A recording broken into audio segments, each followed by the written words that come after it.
on, everybody? It's Brandon here with the Esports Company, and I'm here to talk to you today about our Division 1 and Division 2 matchups for Valorant. First, we have a Division 1 matchup between the Greater Altoona CTC Goats and the Westmont Hilltoppers. Here we got Claw pushing around, pulling their weight around, showing them who's boss. Coming around the corner, an unsuspecting enemy gets hit right in the mouth by Claw. We have a final score of the Goats 13-4 over the Hilltoppers. If you look, it was an overall team performance for the Goats, with most of the eliminations being distributed pretty evenly throughout the team, and Randolph also had a pretty good game for Westmont. On to the next matchup. It's a Division 1 matchup between the Bishop Guilfoyle Marauders and the Forest Hill Rangers. Here we're looking at S-Kipoff just pulling out the sniper, coming out of nowhere, unsuspecting victim, bang! Done! Final score, Forest Hills Rangers 13, Bishop Guilfoyle Marauders 1, and it was an overall domination from Zeta with 34 eliminations. Next, we have a Division 2 matchup between the Shade Panthers and the Gateway Gators. Here we're looking at Papa Spots just spotting off, hitting their enemies all over the place, not even thinking twice about it, almost just unconscious. If you had to ask me, and if you look at it, Shade had an overall great game, winning 13-0 against Gateway. Papa Spots having 23 eliminations, Orange having 22. Just an absolute domination. Next, we have a Division 2 matchup between Richland and Shade. Right now, we're looking at Icy Cooks Up, and they're about to cook one up. Pumpkin dealing it out, almost like a jack-o'-lantern, carving it up. Papa Spots again, going crazy. Papa Spots popping off for a triple, a quad, unbelievable. The Shade Panthers win 13-0. Papa Spots with another 28 eliminations in a great matchup. Rounding it out for our Division 2 Valorant, we have Greater Altoona CTC Goats versus the Westmont Hilltoppers. And during this game, Chungo had quite the performance to lead his team to victory, 13-3. Chungo had 23 eliminations, rounded out with 17 from Fire with a NIF. Looking at our current standings right now over in Division 1, we have the Greater Altoona CTC Goats leading the way. And we have a four-way tie for second between Windberg, Greater Johnstown, Hollidaysburg, and Forest Hills, all 1-0 respectively. Tied for third is Penn Trafford, Bishop Guilfoyle, Somerset, and Everett at 0-1, and the Westmont Hilltoppers in fourth place at 0-2. On the Division 2 side, we got two teams tied for first place, which is the Shade Panthers and the Greater Altoona CTC Goats at 2-0. We also have Westmont Hilltop, Bishop Guilfoyle, and Richland in a stalemate at 0-1, tied for second. And rounding it out is the Gateway Gators at 0-2. Looking at our schedule for next week, we have a Division 1 matchup between Everett Area and Bishop Guilfoyle. We have a Division 1 matchup between Somerset and Penn Trafford, Hollidaysburg versus Greater Johnstown. For Division 2, we have Richland versus Greater Altoona CTC, the Goats. We also have the Westmont Hilltop versus Shade. And lastly, we have the Gateway Gators versus the Bishop Guilfoyle Marauders.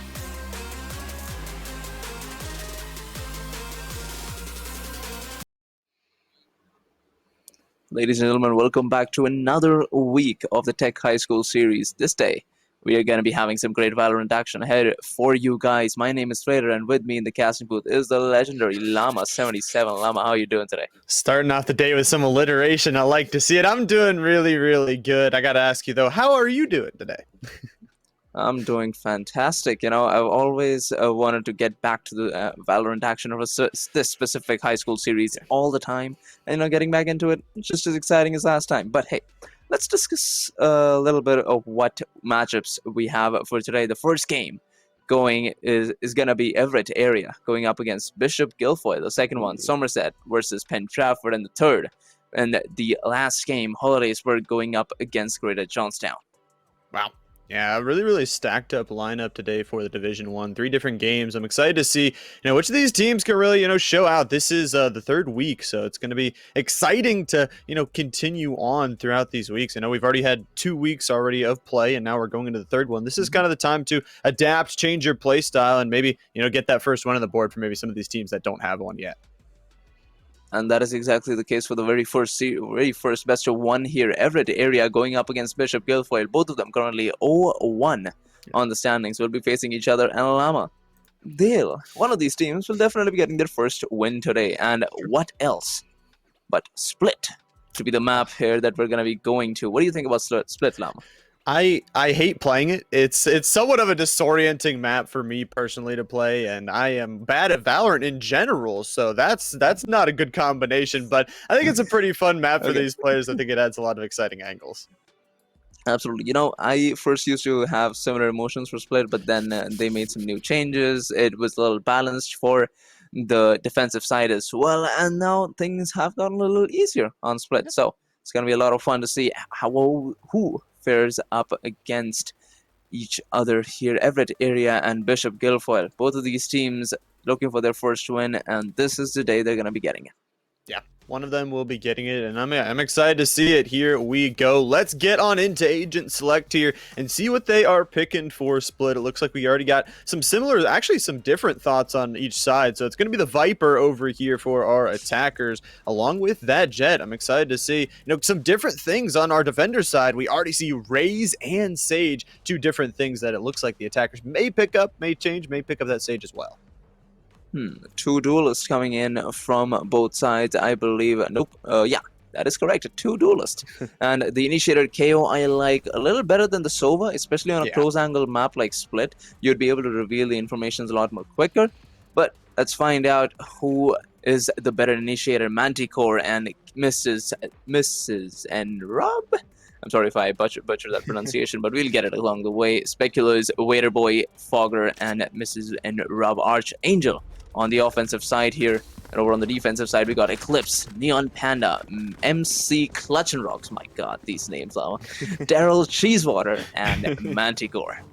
Oh, they built some names to confuse us here today, but I'm sure we'll get them, like you said, throughout the day. Now, obviously, it's going to be an interesting one. Like you said, it will be that battle of those initiators. I want to see, who can really get out first on towards the board. Like you said, a little bit different with those new changes on towards this map with those close angles as well. So we're going to be seeing it here with the pistol round. Usually can go either way, and sometimes there's a little bit of randomness involved, but it looks like towards the B site is where our attackers are going.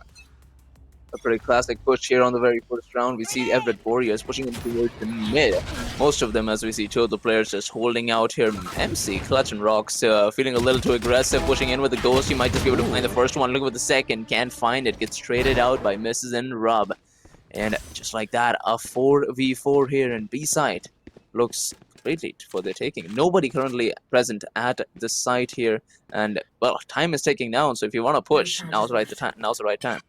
Yeah, there is nobody sitting on site at the moment. There was a pretty nice Viper wall as well that's going to be popped on up and through here. But yeah, so that Viper wall is going to block off a lot of information there. Vader Boy will pick up the first, Archangel picking up the second going into site, and they are going to plant it right behind that box in a very safe location for those attackers. Now it's going to be all down to 2 players of Bishop Guilfoyle. The good thing is Eclipse has the first kill here. Eclipse has a double, and all of a sudden they have really good kind of side angles, countering angles. They have trapped them into this back box area, and they are all through it. Eclipse picks up a third, Archangel with the trade, and Archangel with the third to win the round. My God, that round got close very quickly there. Archangel, the last man to be alive, taking down 3 with the Sheriff total. And over on the other side, Eclipse showing us a similar scoreline, 3 kills to his name. First round going to Everett Warriors, and we got guns for days here on the offensive side. Yeah, they're going to have guns. They're going to reinvest here towards it. And it really was dicey right up until that last minute. You saw Eclipse pick up 2 there right near the end. And still, they won't really have the money to reinvest for the side of Bishop Guilfoyle. For Everett Warriors, actually, they're not full investing. They're maybe buying some Spectres and saving their money for maybe another round where they're needed. And this is exactly why I like KO. With just one flick of a knife, that's all you need to know that there's nobody close by. And that is exactly what they're doing here. We see a bit of a flank coming in from the defensive side here, moving all the way from Sewers. Eclipse looking to get the first kill, which he does. Gonna get another. Oh, hits the flash. Will have to hide for a second. Neon Panda finds another here. Archangel facing the Yoru Eclipse comes out on top of the burst. And just like that, Everett Warriors down to their last 2 players. And you would think that they'd have the advantage here, but look at how Bishop Guilfoyle have it shifted the waves here. Speculo's last man alive, no health to work with. He'll have to check his back, which he does, and Manticore takes him down. And we got Bishop Guilfoyle coming back in the very second round. Yeah, we are all very, very much tied up. They predicted that B hit once again, and that rotation through mid was very, very strong. I mean, as soon as you saw a couple players go down there more towards that B site, we just saw that rotation come through. It trapped them right there, and that's just a tough spot to be in, and just kind of fish in a barrel from then on. Tied up here going into round number 2, and it looked like a little bit better buy here for Bishop Guilfoyle going into this 3rd round. Going into the 3rd round here, Everett Warriors. Cutting through. All the guns in the world. I'm surprised they have the money for it. I guess they saved a bit in the last round as well, but it's a bit of a straight push towards the A side here with Waiterboy leading the charge as he puts in the DK to clear out the closer angles. Waiterboy, his miss is in Rub, taking him down. Archangel finds another in A side. Seems to be completely there for the taking. Eclipse, oh my god, look at this guy. Has the Vandal in his hand, has the flank as well. But all he needs now is the perfect timing. All of the players have already headed towards the heaven side, and it seems like Speculos will be there to take him down. Everett Warriors 4v2, and they could easily go towards B side here. Yeah, it does seem that way. It's completely free and open, but it's still going to be a 3v2 going for it. Neon Panda does able to find one back as they still hold, strong control more towards this A site. And a rotation, I think, is the smartest thing right now. You have control of heaven. You most likely know that these 2 players are back there. Now there's only 1 player, a 2v1. You most likely know they're going to pop that stim beacon on the other side, but Mr. Shrub needs to get around this angle. They need to get 2 different flank angles, but they're not going at the same time. That means Gerald Cheesewater is able to pick up the kill, a 1v1, and the spike is down. Oh my god. You would want Speculos to be pushing first considering his health here, but it seems like Gerald Cheesewater will be getting the better of the 2 players. Ooh, he could just walk right past him. Oh my god. Oh, no. He sees him and he flicks on to him. That's Speculos taking the last frag here with just 5 health to his name. Everett Warriors take yet another round.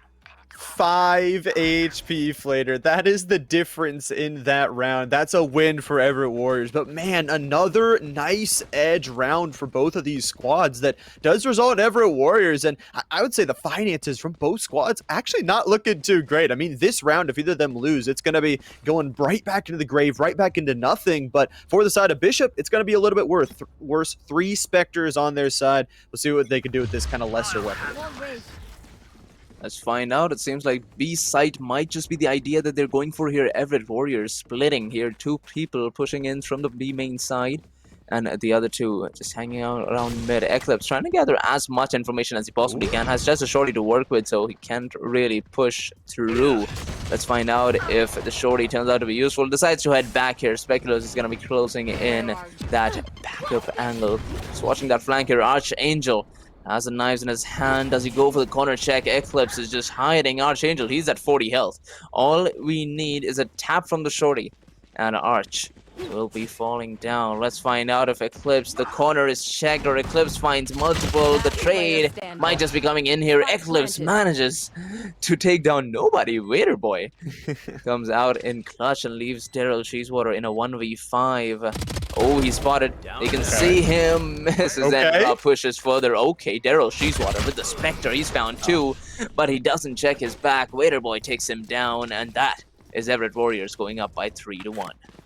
Yeah, that was a crazy round. I'd have to say Eclipse, like you were talking about, I think was just, holding the trigger discipline. I think was just trying to pick up multiple, thinking they wouldn't check it. But after they swung around that corner, multiple of them were there. They checked it and took them out instead. And that's going to be a round win for Everett Warriors, now going up 2. And they got some ultimates now to work with. They got the KO as well as the Phoenix ultimate. That Phoenix ultimate, obviously very, very strong for Frogger here. You pretty much get that extra life. You can go out, get information. You can go out, maybe take a kill with it. We'll see what Everett Warriors, where they they decide to use this, or maybe if they hold on to it. Again, they got kind of this round advantage in their pocket. Once again, it's got to be another big hit here, but Eclipse has found one and has found so much knowledge onto where all of them are here. Has to back up just a little bit back into this site here. They are pushing on through. They are going aggressive here. They know they have the rifles. Fogger is going to get another here. Start off the round, trading it for 1-1 here. Now, Mr. Schnub will be down, but does have that ultimate up and available. So Rez is up for Everett Warriors, and in somewhat of a safe spot if they can kind of block off that heaven angle. This round completely depends on Archangel here. He needs to find a few frags, but oh my god. The ult falls upon him, and he's not going to be surviving that, leaving Daryl Cheesewater once again to be the last man alive, and Fogger is there to take him down. The Phoenix ult coming in clutches, just like you said, Llama. They had the ults, and they just know perfectly how to use them. Yeah, they used both of those ultimates to perfection, and I think they were putting too much, from Bishop Guilfoyle, were putting too much kind of resources to blocking off that KO from getting Rez, so that results in another round win from Everett Warriors, and once again, they'll have two ultimates up and available. Interestingly enough, you know, it's going to be that Viper ult, it's also going to be that Fade ultimate, so a little bit different than the other two they just had, but they could still use them for some extra pressure here. They're up 3 rounds. If they start getting a couple more, it could start getting out of hand here. Viper ult here on A side has to be amazingly useful here for the Everett Warriors. Let's find out if they're able to get into it first. Fogger rather misses, and Rubb being the first one to lead the charge here. Archangel is hiding right behind it. We got Eclipse with the Stinger, could take down Arch right here, which he does. Oh, he's in a vulnerable state, and Eclipse doesn't have to work that hard for it. Again, pushing through the smoke without any flashes is not the best idea, but Eclipse ends up doing the same thing. MC, Clutch, and Rocks pushing in with the Stinger. Can he find a few frags? Oh, he's ended up in the molly, and Fogler takes him down. Everett Warriors in a 2v3. Yep, 2v3 scenario here as Neon Panda and Manticore try and hold down more towards that A main side, and it is that Spike is also down. So for right now, Everett Warriors, they don't have grasp on towards it here. Manticore does have to be a little bit careful. Location from the haunt going to be revealed. Gonna hold around the corner here as they keep throwing utility their way. Chomp's gonna get you there. Gotta back up for just a little bit, and Fogger will take another. Even got the score. Fogger gonna take the third on the round here, and now all of a sudden, once again, a familiar scenario as Daryl Cheesewater, the final player left. But the big thing, they still hold on to this spike right here. They still know exactly where it is. Fogger is going to have to walk right to the line of sight here. Fogger dipping by, dips on through. Fogger is insane. Oh, man. Daryl had the angle, however, did not have the timing, and you know, we'd expect Fogger to use a flash in a position like this. I'm not sure if he had one on him, but Daryl Cheesewater, he could not have asked for a better position in that 1v2, unfortunately, could not come to fruition here. Everett Warriors going up by 4, and Daryl Cheesewater, I mean, even though this man has been an amazing duelist, even though running a Brimstone, is not able to take the rounds in those moments when it means the most. Daryl Cheesewater, let's see if he's able to pull off something great here in the future rounds. Yeah, and I do gotta say, Fogger is having an absolutely pop-off match right now, especially with that one. Like you said, just didn't even throw out the flash. I don't know if they even had one, but just ran on through, jumped the angle, and made sure to get that final kill towards their way. And like we talked about, now a 4-round lead going into this next one. Where they decide to go next will be kind of interesting. You do see Eclipse once again on this flank and could catch actually a couple of these players depending on where they decide to go. Maybe they decide to go back more towards Garage or just down this mid area. Either way, Eclipse is gonna be somewhat of a problem if they don't deal with it, but they're just rushing on towards this heaven part of the map. Oh, Archangel does have the right idea, however, he doesn't have the spike. Eclipse might just be facing 3 players at once. It all depends on the timing. Fogler taken down by Eclipse. He takes down yet another here. Can he find the third? Archangel trying to take him. Okay. Eclipse pulls out the 3K. The flank finally coming to fruition after so many rounds of lurking. Eclipse finally being able to make it work. 5-2 with Bishop Guilfoyle finally taking a round here. Yeah, it is a good response round here for Bishop Guilfoyle, not falling too far behind. And Eclipse, like we talked about, yeah, that flank was absolutely massive. Caught so many of those players because they couldn't get their rotation through mid off fast enough. But now that also means some ultimates up available. Eclipse had a really good round. Also, the res is going to be up and available for Sage. So, you know, can add to that arsenal if you can get another player back up. Once again, it's going to be a garage push here for Everett Warriors. This has worked out before, but it does look like Bishop Guilfoyle, they are kind of reading this. They're putting more resources towards it, and they're rotating on through, but it's a quick one. Eclipse, once again, has found so many. 1, 2, 3. Count them up and knock them down. Eclipse is going crazy already.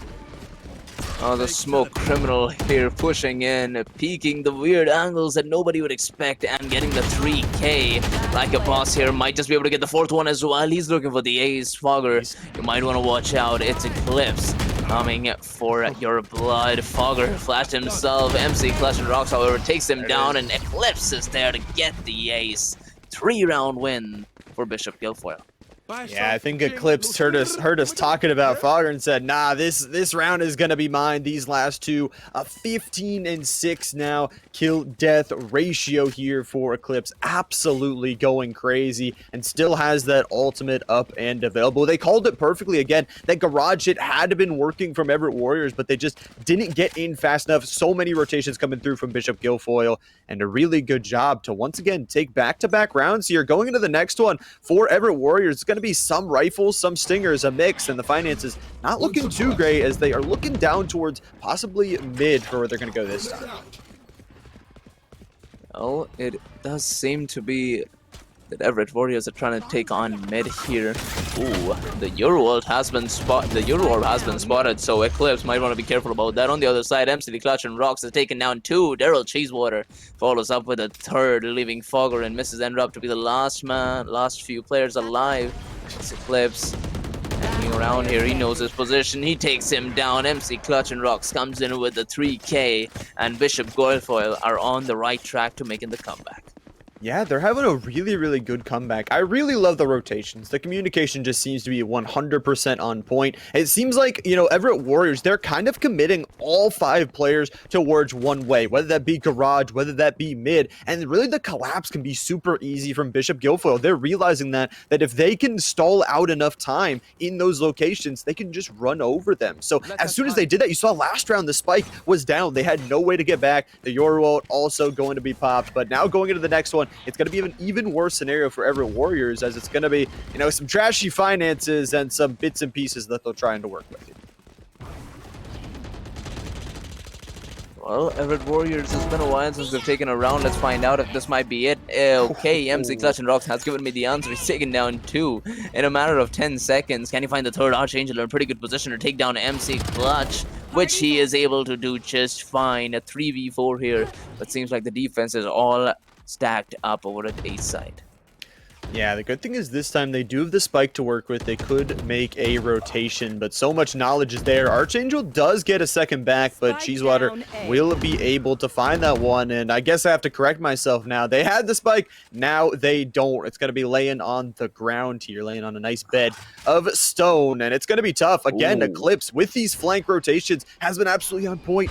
Go up the zip line, waiting for it, sees both. The trigger discipline will take down the first, looking for the second. Flick straight towards the headshot and gets it. The equalizer here for the defensive side. Bishop Guilfoyle with some amazing mechanics coming in from each and every one of these players. Eclipse riding the 18K scoreline brings Bishop Guilfoyle right back to the 5-5 scoreline here. Economy still looking good for Everett Warriors.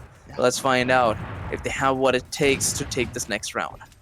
Yeah, this is the bounce back round here for Everett Warriors. They'll be able to buy back into this one. Obviously, one more round after this one, and then obviously the sides will switch up just a little bit. So do want to save some finances for that one as well. And they got 3 ultimates. I expect some of them to be used here. Again, the Jet necessarily doesn't have to invest, can pull out those knives, can maybe get a few picks with it. But once again, it's going to be actually a split kind of attack this time. They're split in 3 ways, but they're going into Eclipse, and McClutch has found 1, 2, and Eclipse is going to find 2 more immediately into a 4v1 scenario, and Neon Panda quickly will find the 5th. Just like that, Bishop Guilfoyle take the lead here, taking, I believe that is 5 rounds in a row coming in from the defensive side. It seems like they shifted gear from the first one to the 6th one in order to get this momentum going. 4 ults on the defensive side with Eclipse only missing 1 orb. This round seems to be very difficult for Everett Warriors.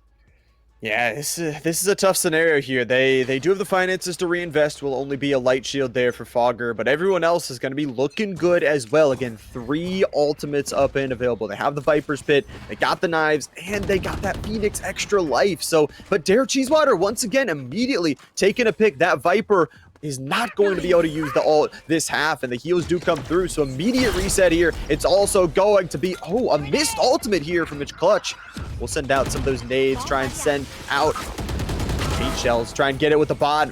Just baits him with the bot and gets him with the bullets. This time swinging around the corner, looking for a second. Beautifully done here from the Clutch and team. Once again, 4v2 scenario, not looking too good for Everett.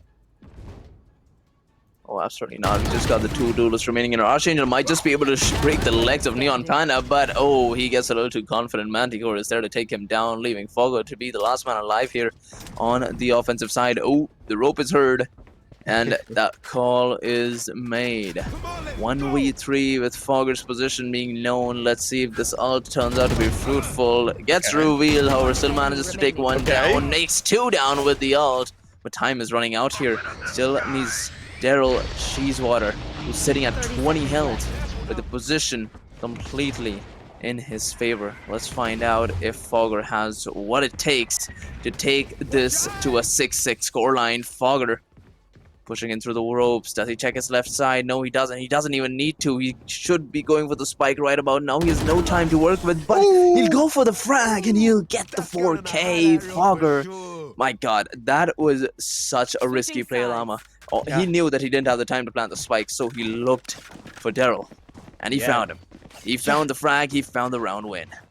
100%, and we are all tied up at half, but what an ultimate. I mean, we talked about that Phoenix ultimate need to be invested when you lost all those other ones, and a 4K can be picked up there from Fogger. And if it was one player on that side of Bishop that needed to, be able to shut them down, it was going to be that Eclipse, and it was going to be Daryl that has been in those final scenarios. But Fogger, just too good with that ultimate, picks up 2, and then, like you said, just realized I don't have time to plant, just got to go for the kill. Some amazing plays coming in from Fogger here. That's the momentum breaker you needed for the offensive side. Everett Warriors going into the defense, now knowing that they still have what it takes to take this game. 6-6. This game is as close as it can get. Well, we'll start out the round a little bit less than close here. Archangel going to be really the only one holding down the side right now. A blind will come in as well. Daryl and McClutch once again picking up a double. So a 5v2 scenario. Eclipse has that plant on down for Fogger. Has gotten crazy before. Mr. Schnub will get 1 here with that Sheriff. Going to be swinging the corner here. They know his position. They are definitely looking towards it. Oh, that 1 shot misses. Could have been big. And once again, it's all down to Fogger. Oh, Ellipse on a 1v4, but this time Frags is not going to get him the round. It's a defuse, and Clutch is going to deny even the Frags here. Bishop Guilfoyle starting the second half here with a 1-round lead. Yeah, they'll start out with this 1-round lead. I'm excited to see what they are going to reinvest, it looks like here. 2 Spectres, they'll also pick up double rifle, so they'll have some money for next round, but as well, Dare's going to be the only one really on a Sheriff. Maybe they're just, maybe they're faking me out here. Maybe they want to run 2 Spectres, 3 Spectres. Switch it around. We'll see. There we go. Okay, 3 Spectres. Okay, we're done fooling. 4 Sheriffs, 3 Spectres. A pretty equal lineup. If it all comes down to the mechanics here for the Bishop Guilfoyle side. Let's see if the aim is there to take down the Spectres. McClutch says no. He takes down 1. Takes the 2, takes the second one as well. Eclipse is looking to start off strong here for the 3rd. Misses and rub. Ooh, hidden from the smoke, but taken down anyways. Archangel finds 1, but I believe that's not going to be enough. It's a 2v4 here with Bishop Guilfoyle getting the spike down.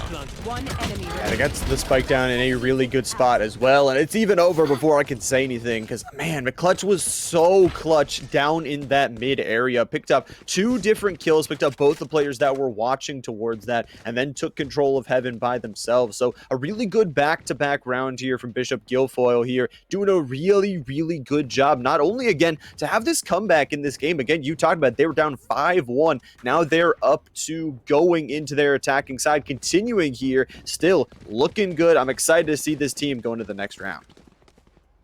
Absolutely, but look on the defensive side here. We got, okay, still an eco, unfortunately, the second round. Still not enough money to work with, but Archangel just said he doesn't need it. He finds one. Eclipse is there to trade him out, though.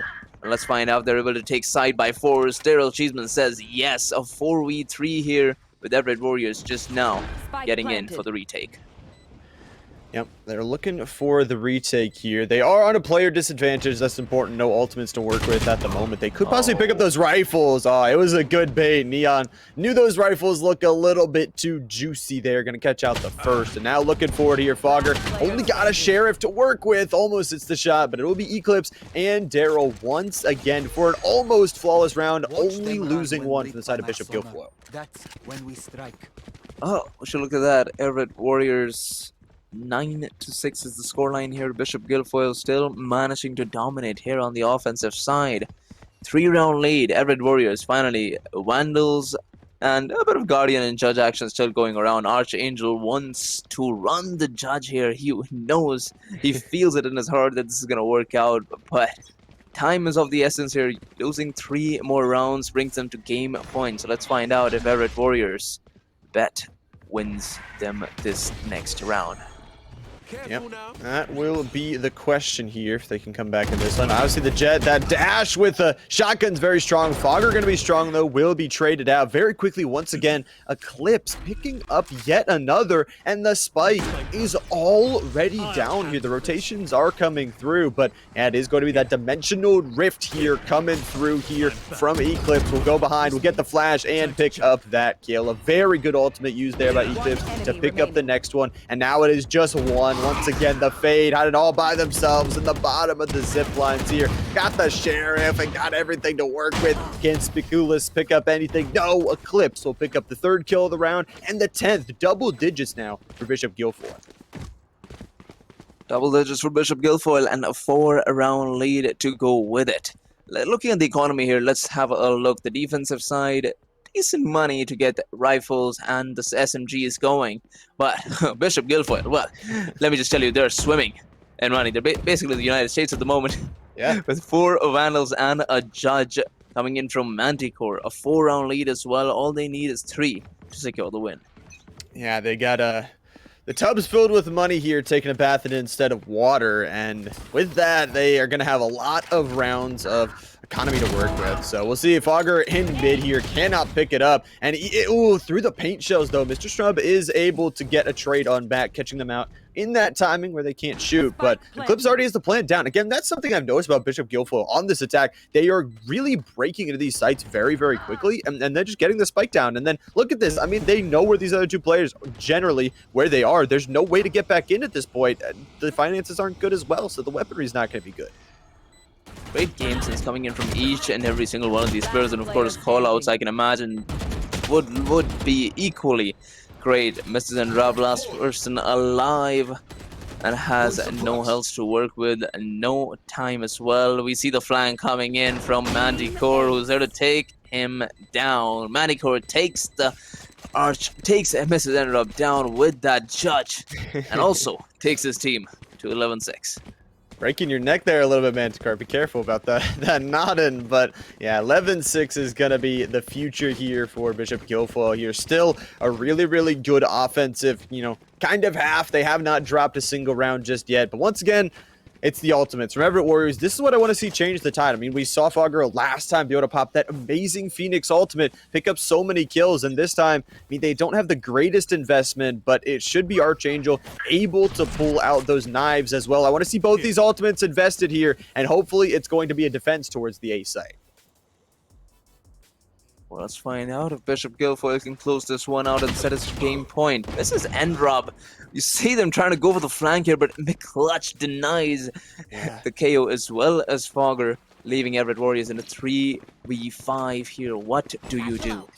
I mean, you gotta rotate. That's the biggest thing. I think they baited them out towards A, and now they are running towards B. Archangel does have the knives and will pick up McClutch. A big kill to take there, but Neon Panda, the immediate get back on that one. The res is available as well for Bishop Guilfoyle if they wanted to get that kind of eco-res for themselves, but I think they're doing well enough. They're gonna save it. Vader Boy will pick up one. That's a big one to have, but they are suddenly getting surrounded here. Manticore with the shotgun is gonna just shoot shots here towards his Heaven side. Takes one, and Cheesewater rotates quick enough to back them up. Bishop Guilfoyle, again, have not dropped a round and are now on match point on this attacking side. That is the perfect position to use a judge here. We saw Manticore taking down both of the players to 10 points each with that judge. That's not possible with the rifle. That is not possible with an SMG. But Manticore comes in clutch here. 6 kills to his name. But to be honest, it's the flanks here. It's the lurks and it's the initiating plays from Manticore that have come in great help for the Bishop Guilfoyle side. 12-6 is the scoreline here. Bishop Guilfoyle, all they need is one more to close this one out, while Everett Warriors, they have a long way to go. Yep, one more round here for Bishop Guilfoyle here as they look again towards this B site, and it is just going to be Mr. Shrub, the only one there. Will pick up one. Eclipse picking up the trade, though, immediately. A 4v4 here. One of those ultimates, again, denied here. It is just the Phoenix ultimate. You do see both of the ultimates invested there from Bishop Guilfoyle. Again, they won't have the res because they lost their Sage a little bit early, but Speculous caught in an ability timer there and is caught out as it is down to just 2 players that need to clutch out the game in their hands. McClutch is clutching it up, taking the third here. The signature ability is charged, and the final will be hiding out here behind Heaven. Use that ultimate to get the first. The ultimate will now be canceled. Fogger looking to end off this game with something good here going into Heaven, but there's 2 angles to watch. Unfortunately, it'll be Eclipse to take out the final player, take out Fogger, the duel that we've seen all game long. Bishop Guilfoyle, though, not a single round dropped on offense. Man, what a game here, Llama.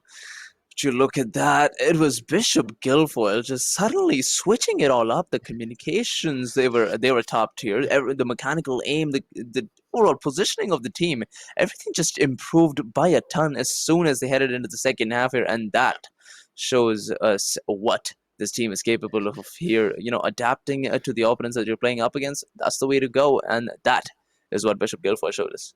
Yeah, they really did, and it was looking really, really close. I mean, we saw a lot of those nice edge rounds in that, in the first start of that first half, and it was, 1 or 2 players that decided the fate of everything between that, but they really did step up, and that's one of the biggest things that really shows me that they are a good team is they came back from that deficit. They didn't break. Their will was still there. They came back and had a good rest of the game to finish it out.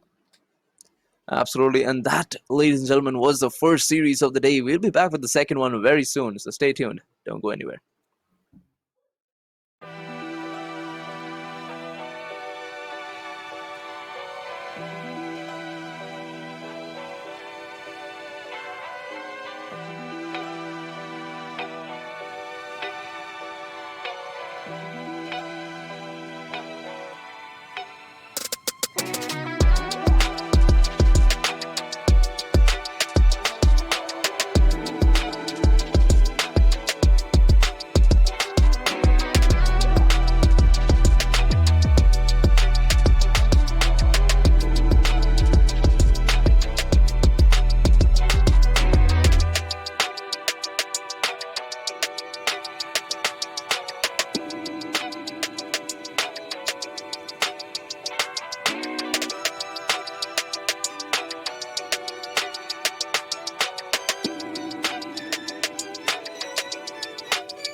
What's going on, everybody? It's Brandon here at the Esports Company, and I'm here to talk to you today about our Division 1 and Division 2 matchups for Valorant. First, we have a Division 1 matchup between the Greater Altoona CTC Goats and the Westmont Hilltop Hilltoppers.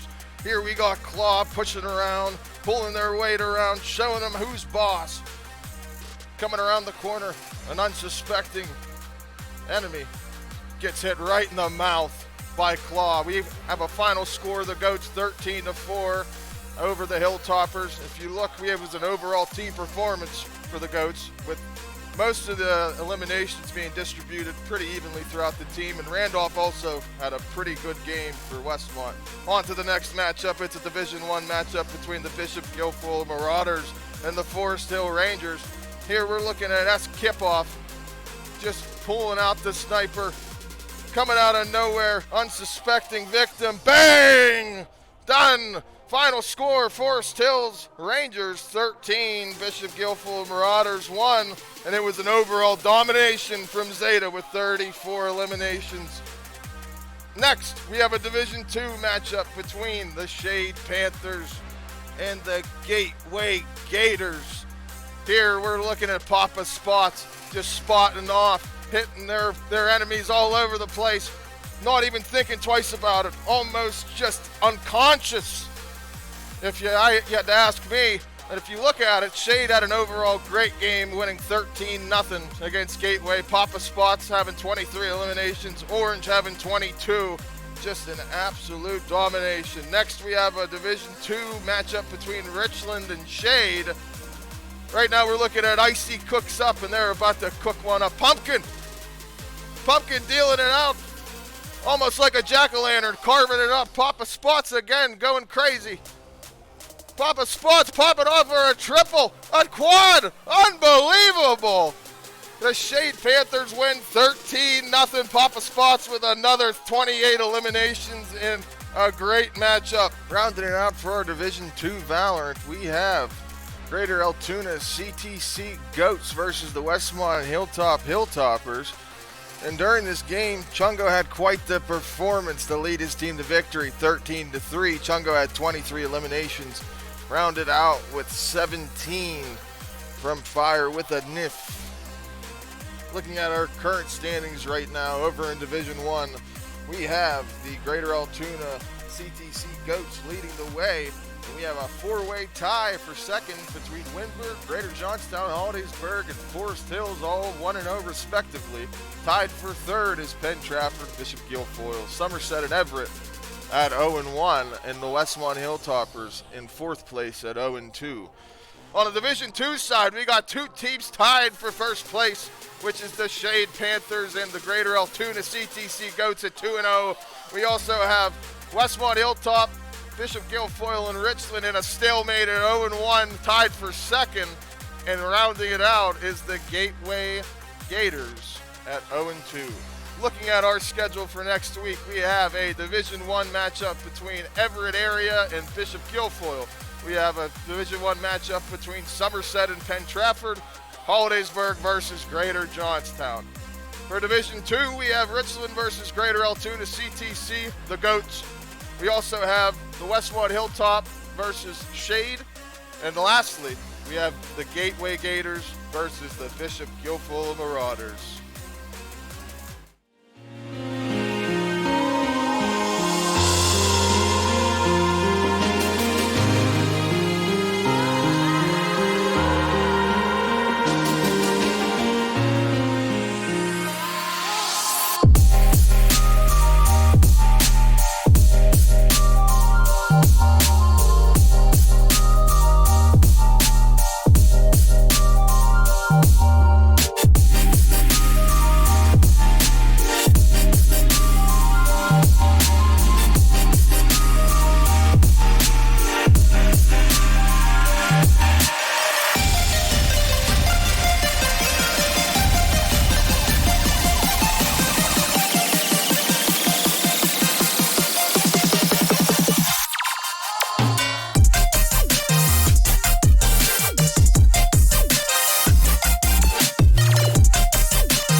Ladies and gentlemen, welcome back to the Tech High School series. It is time for game number 2. Llama, what do we have on? Oh, we got a good matchup. It is going to be Somerset versus Penn Trafford. I'm excited to see this one. Another second matchup of the day, another best of one, and I know it's going to be another exciting matchup between these two schools. Absolutely, it is going to be exciting. I believe Somerset is playing with a bit of a disadvantage as one of the players could not make it, but they're still hellbent on taking this game here, a 4v5 with Somerset at a player disadvantage. So what do you think, Llama? What's going to happen? You know, player advantage is it's tough. It's tough to play through because it is supposed to be, a 5v5 game. But that 4v5, maybe that fifth player is their spirits. They're bringing some good spirit into this matchup. They still want to play it like you said. And I'm excited to see, maybe they can pull off some different things. And I'm excited to see as well, how the other squad takes it, how, Trafford will take it. Because if you overestimate or you underestimate them, rather, if you're like, okay, they got 4 players, it's going to be an easy match, you could get completely wiped off the board. They're only 1 player down. Absolutely, and looking at the current statistics, we got Somerset at 0-1 with Penn Trafford having a very similar scoreline of 0-1 as well. So both these teams, just like the last game, are looking for their first win.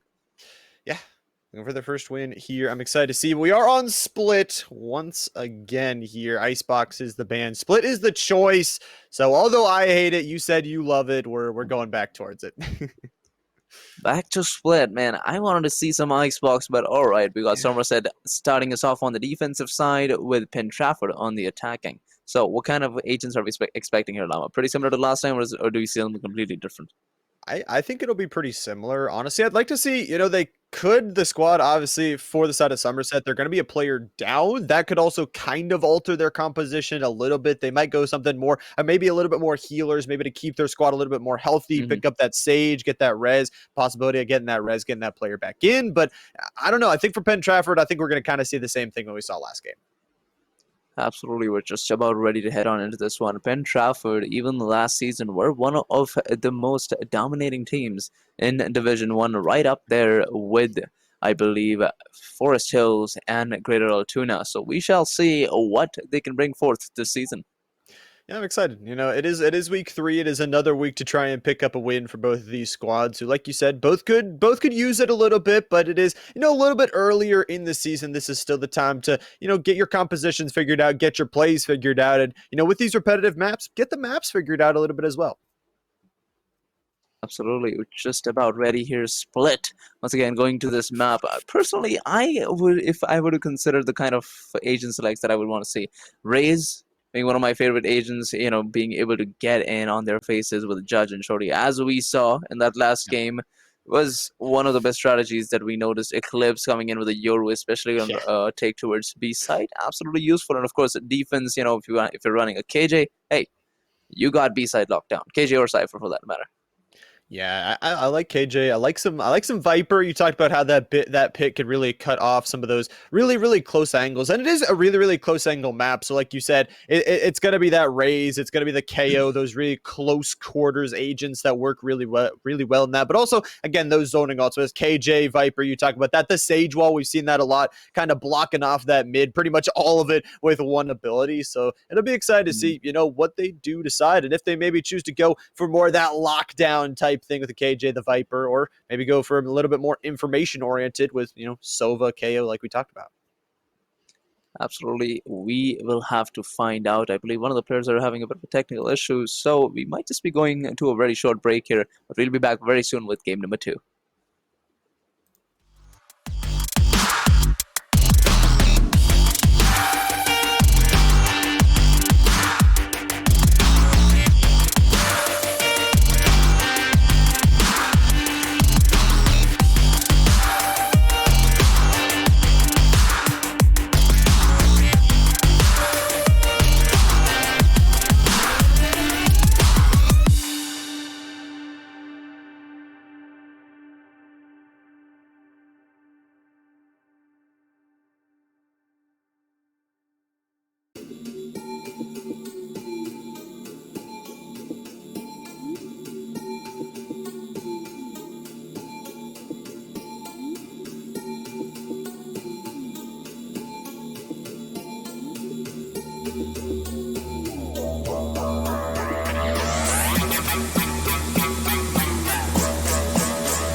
well, Lama, I have some bad news. It seems No. like Somerset, two of the players, unfortunately, could not make it. We were about to run the stream with a 4v5, but unfortunately, a 3v5 doesn't seem very fair. Lama, what do you think? No, it doesn't really seem very fair. Unfortunately, like you said, just some technical issues plaguing the players here today. Really unfortunate to see, but like you said, it's going to be a forfeit instead of playing that match. 3v5 is just it's too much. It's too much. Right. But hey, we still got one more game. That Dude. game would be ready in about 45 minutes to 50 minutes from now. So if you still want some more Valorant action here on Division 1, stay tuned. We'll be back very soon.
going on, everybody? It's Brandon here with the Esports Company, and I'm here to talk to you today about our Division 1 and Division 2 matchups for Valorant. First, we have a Division 1 matchup between the Greater Altoona CTC Goats and the Westmont Hilltop Hilltoppers. Here we got Claw pushing around, pulling their weight around, showing them who's boss. Coming around the corner, an unsuspecting enemy gets hit right in the mouth by Claw. We have a final score of the Goats 13-4 over the Hilltoppers. If you look, it was an overall team performance for the Goats, with most of the eliminations being distributed pretty evenly throughout the team, and Randolph also had a pretty good game for Westmont. On to the next matchup. It's a Division 1 matchup between the Bishop Guilfoyle Marauders and the Forest Hill Rangers. Here we're looking at S. Kipoff just pulling out the sniper, coming out of nowhere, unsuspecting victim, bang! Done! Final score, Forest Hills Rangers 13, Bishop Guilfoyle Marauders 1, and it was an overall domination from Zeta with 34 eliminations. Next, we have a Division 2 matchup between the Shade Panthers and the Gateway Gators. Here we're looking at Papa Spots just spotting off, hitting their enemies all over the place, not even thinking twice about it, almost just unconscious. If you had to ask me, and if you look at it, Shade had an overall great game, winning 13-0 against Gateway. Papa Spots having 23 eliminations, Orange having 22. Just an absolute domination. Next, we have a Division 2 matchup between Richland and Shade. Right now, we're looking at Icy Cooks Up, and they're about to cook one up. Pumpkin dealing it out, almost like a jack-o'-lantern, carving it up. Papa Spots again, going crazy. Papa Spots popping off for a triple, a quad, unbelievable. The Shade Panthers win 13-0. Papa Spots with another 28 eliminations in a great matchup. Rounding it out for our Division 2 Valorant, we have Greater Altoona CTC Goats versus the Westmont Hilltop Hilltoppers. And during this game, Chungo had quite the performance to lead his team to victory, 13-3. Chungo had 23 eliminations, rounded out with 17 from Fire with a NIF. Looking at our current standings right now over in Division 1, we have the Greater Altoona CTC Goats leading the way. And we have a four-way tie for second between Windberg, Greater Johnstown, Hollidaysburg, and Forest Hills, all 1-0 respectively. Tied for third is Penn Trafford, Bishop Guilfoyle, Somerset, and Everett at 0-1, and the Westmont Hilltoppers in fourth place at 0-2. On the Division 2 side, we got two teams tied for first place, which is the Shade Panthers and the Greater Altoona CTC Goats at 2-0. We also have Westmont Hilltop, Bishop Guilfoyle, and Richland in a stalemate at 0-1, tied for second. And rounding it out is the Gateway Gators at 0-2. Looking at our schedule for next week, we have a Division 1 matchup between Everett Area and Bishop Guilfoyle. We have a Division 1 matchup between Somerset and Penn Trafford, Hollidaysburg versus Greater Johnstown. For Division 2, we have Richland versus Greater Altoona CTC, the Goats. We also have the Westmont Hilltop versus Shade. And lastly, we have the Gateway Gators versus the Bishop Guilfoyle Marauders.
Well, ladies and gentlemen, we're just about ready to head on into game number 3 of today's Tech High School Series Valorant matchups. The third match out of LLama is none other than Hollidaysburg, going up against Greater Johnstown on the map that we haven't seen in a long, long time. It's Bind. Yeah, it's Bind. It's a fun little map. I can't say it's not the newest map. I would say it's a map. It is a map, Flader. Okay, This map, yeah. I would prefer other maps, sure. I would prefer other But maps, but it's a map. Okay? it's a map. But I mean, Holidays were going to be starting us off on the offensive side here with Johnstown starting us off on the defensive side. But tell me something about these two teams. Well, we've talked about before earlier today that both of the teams were looking to get a win. It's going to be the reverse of this one. Both these teams, one of them is going to be getting a loss today. So both of them coming into this matchup 1-0. One of them's going to be 2-0. One of them's going to be 1-1 walking out of this best of 1. Well, the tables have turned. The situation has changed. Let's find out who's going to be taking that one loss and who's going to be bringing it the win to 2. I'm excited. I cannot wait to see this matchup. It's going to be so much fun. And again, Bind, it's maybe not our favorite map. Pearl is an interesting ban, I would have to say. It's a newer map, I would say, so maybe not too familiar with it, but don't usually see it banned here. I would agree when you say it's a newer map, but then again, it's been half a year since it came out. I mean, relatively, I would like to say sure in Valorant terms, but 6 months, dude. That's plenty of time to play a lot of games on Pearl. And personally, it's one of my favorite maps. So many angles to take cover for us, to take cover on, so many flanks to watch out for. It just gets too competitive. And as for us casters, sure, playing it can be a bit of a pain in the butt, but when we sit back, relax, and watch the players play the competitive Valorant, well, that is the stuff we're looking for. Yeah, it's a pretty fun map. I'm sad to see it banned, and like you said, it's going to be a little bit less flavorful map, but it will be still somewhat of an interesting one with that one in Bind. I'm excited to see. I'm sure there are a lot of viewers in the chat who are going to come up to us and say, "Bind is great. What do you mean?" And then I'd ask them to just talk to me some of the time, and I'll explain to you. And I'll give you 13 reasons why. It's one of the unbest maps. Yeah, Well, I don't know. I feel like it has been in the map pool for so long. So there are all the strats are pretty much known from each other as well. It's got the teleporters. That's a nice little fun thing, but I don't know. And what's interesting is both of these teams, they want to play on a map like Bind. What does that say? That just tells us that both of these teams have been around for quite a long time. Most of the newer player base here would want to play on the newer maps that they're more accustomed to. But it seems like they want to go back to the roots. They want to play Bind. So it's gonna be interesting to see how they're gonna be faring up against each other.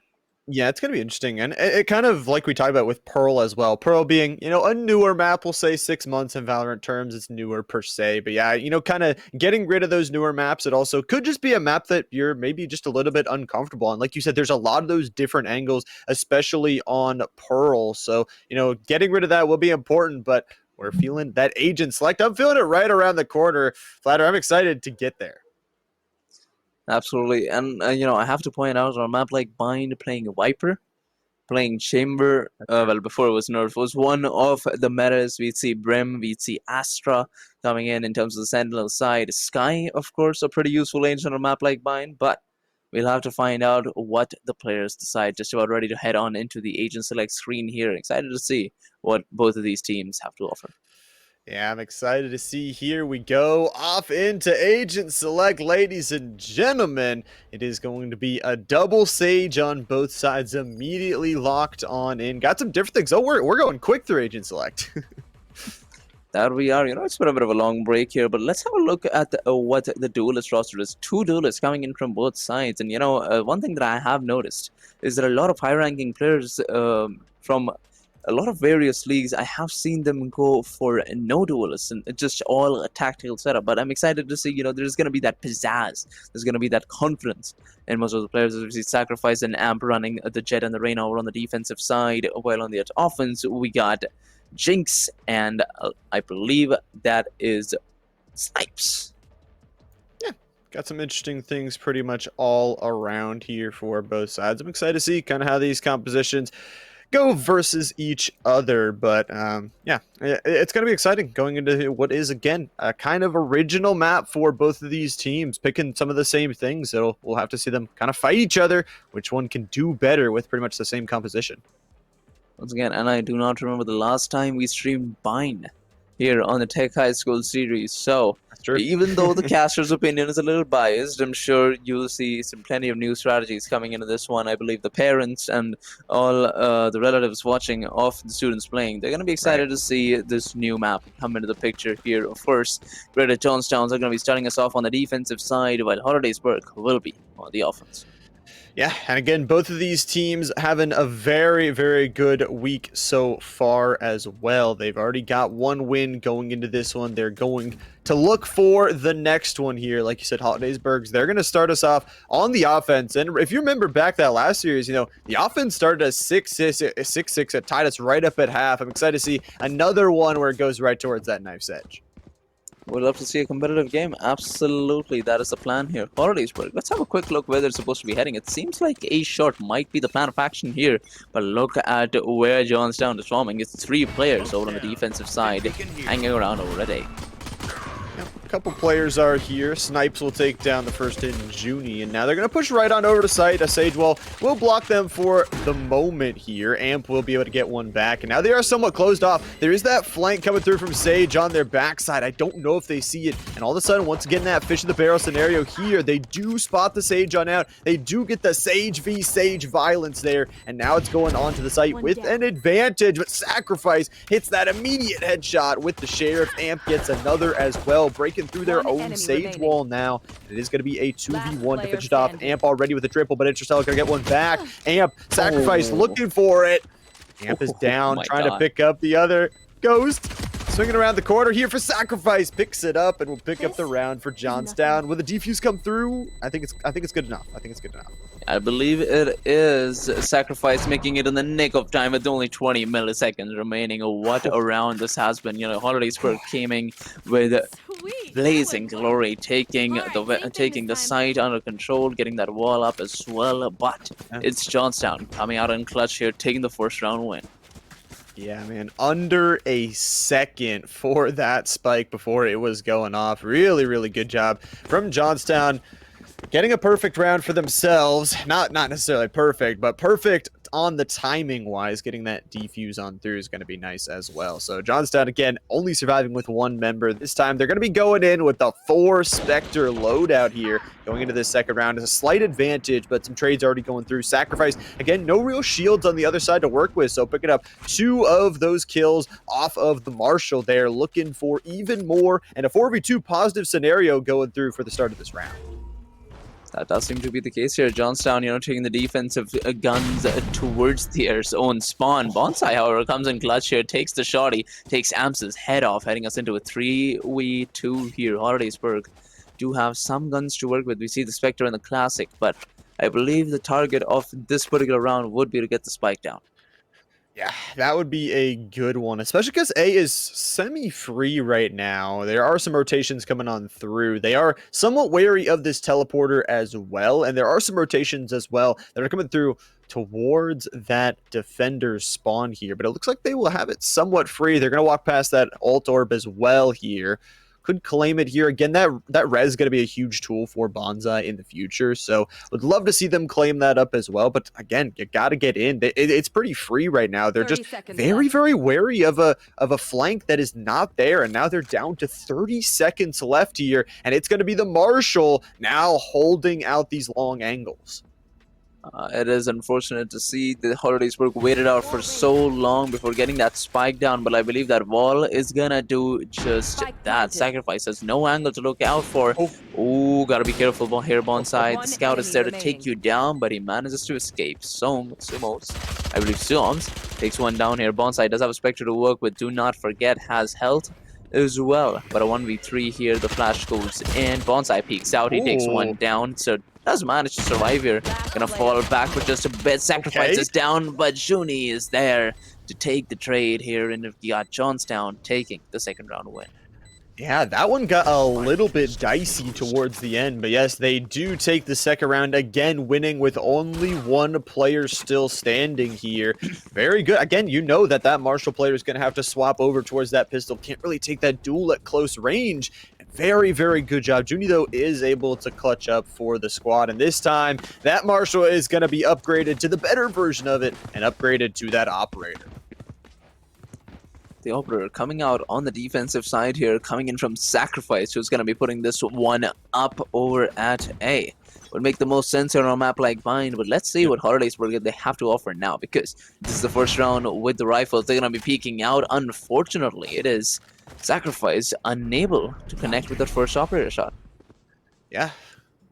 Unable to connect right now here. It looks like the push is going to be more towards B. That's what they're kind of hovering towards right now. They also a res up and early from Holidaysburg. So we saw again that Sage with, I don't know if they were able to claim the Altar last game, but they were able to pick up a couple of kills. They do have that available if need be, and that can really swing around when you're on some of these low buys, some of these eco buys. But V-Snipes is going to lead the charge here in towards A site, and I believe it was that operator rotating on out. It's not going to be the takedown from Amp, and that means V-Snipes will be able to get one there. Beautiful job, but an angle being watched, a perfect Sage wall will get the plant down, and we're going to the post plant in a 5v4 scenario.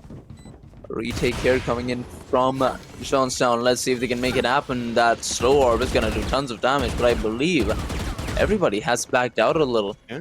This is going to be interesting to see. All right, pulling out the molly here, buying as much time as you possibly can. Zeviru's wall could be pretty devastating, but they get it down immediately. Got Jinx taking one. Zeviru takes the trade here. Does have still a 60 health to work with. He's going to peek out. Both of the players are not going to see it coming. Loki. Oh my god, the Odin. Okay, now you see it. Now you see what the strategy was here for the Holidaysburg side, and they got it. They got it with Pizzazz. Yeah, that was a little bit scary. Like you said, that Sage wall was somewhat on point, but they had some rotations going on through. Mid was good enough for them to get through there, through that A short kind of side. But yeah, very, very good job to get around back for Holidaysburg. They're going to be going to this next round with one ult. There's two ults available on the other side. But once again, both these teams really showing why they are 1-0, why they deserve, their spot at that 1-0, and why they're looking both actually really good in this game so far. Quite competitive, both of these teams. As we see 3 rounds into it, it seems like finally Holidaysburg might just be trying their luck over at B side with Snipes. Leading the charge here, Vandal in hand is going to be facing Sacrifice first, and Knife's not going to do much damage. I can't believe Sacrifice was not able to connect with any of those knives, but Sacrifice still alive here. How long the nade, rather the classic, takes him down with Sacrifice 3k on the way. It's Amps and the Omen, the last 2 players trying to retake the site.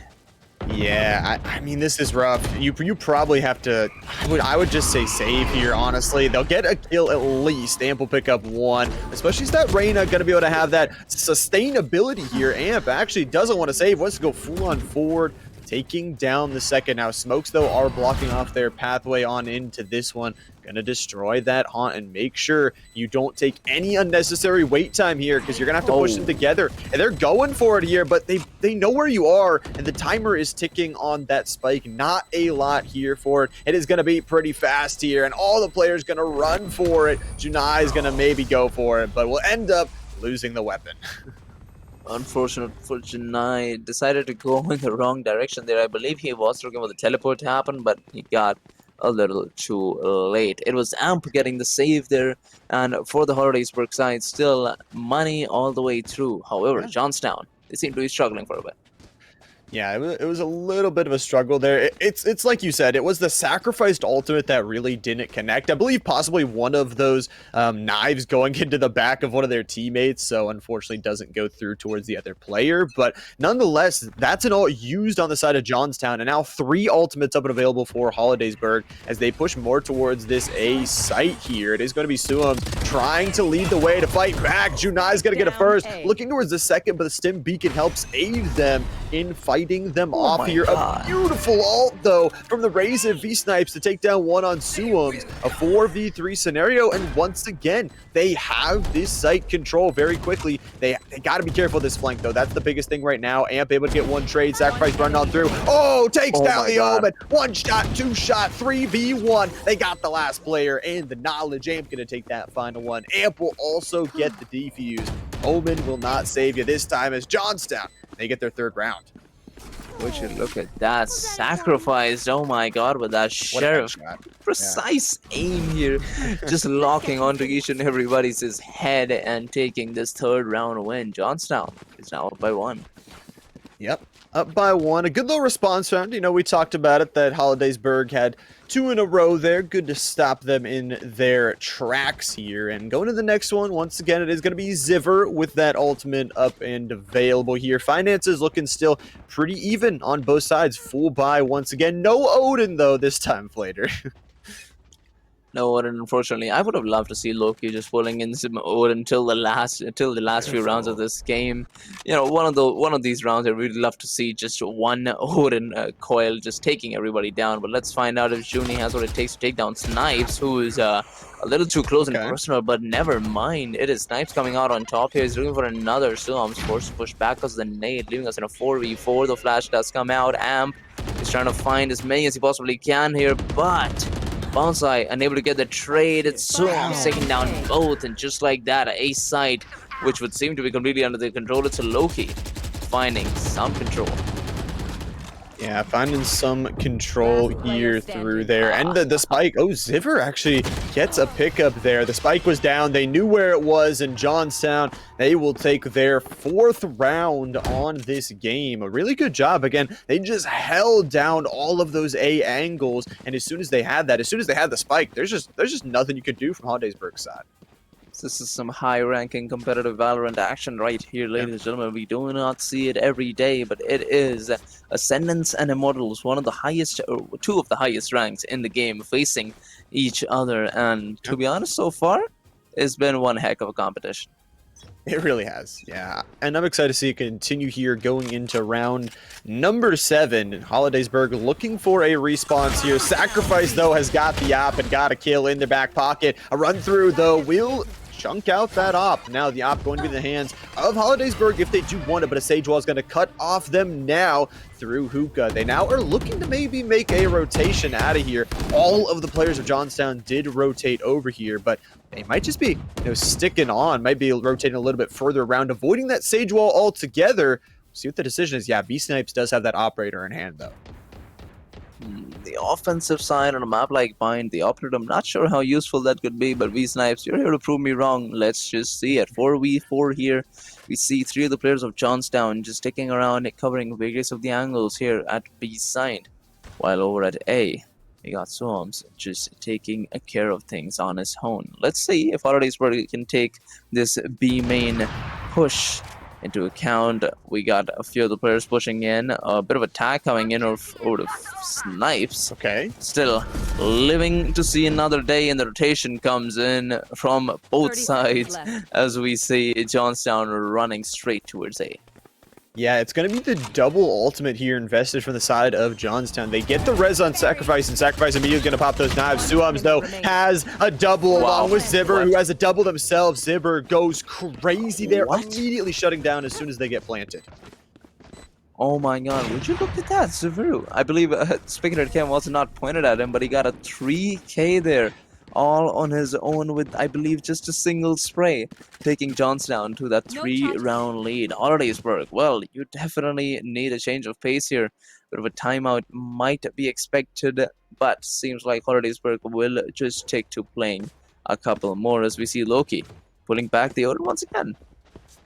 Yeah, and I actually like the double alt investment there. Not only sacrifice, wasn't actually able to do anything with those knives in that, late post plant scenario. It was a short one, but it was a quick one. But we'll have the operator back. I mean, that's such a huge value. We've already seen sacrifice pick up one last round with it. This time, we'll have it back up and available. But like you said, it's going to be the Odin on the other side. B-Snipes has got a dog running towards them. Got to send out the paint shells here and try to catch one out. Even through the stun is going to pick up two here. Now throwing out another one of those nades, planting for them. Amp gets one back here. Reyna going to be picking up those orbs, but Loki will trade one. And now all of a sudden, Holidaysburg, they are the ones in control. As of right now, that does seem to be the case, but do not fret. We still got Sacrifice and Cyber alive here on the defensive side. Sacrifice, he's already found one. Cyber, does he check the corner? Yes, he does. He takes down yet another. Into 2v2 we go. Cyber has found 3.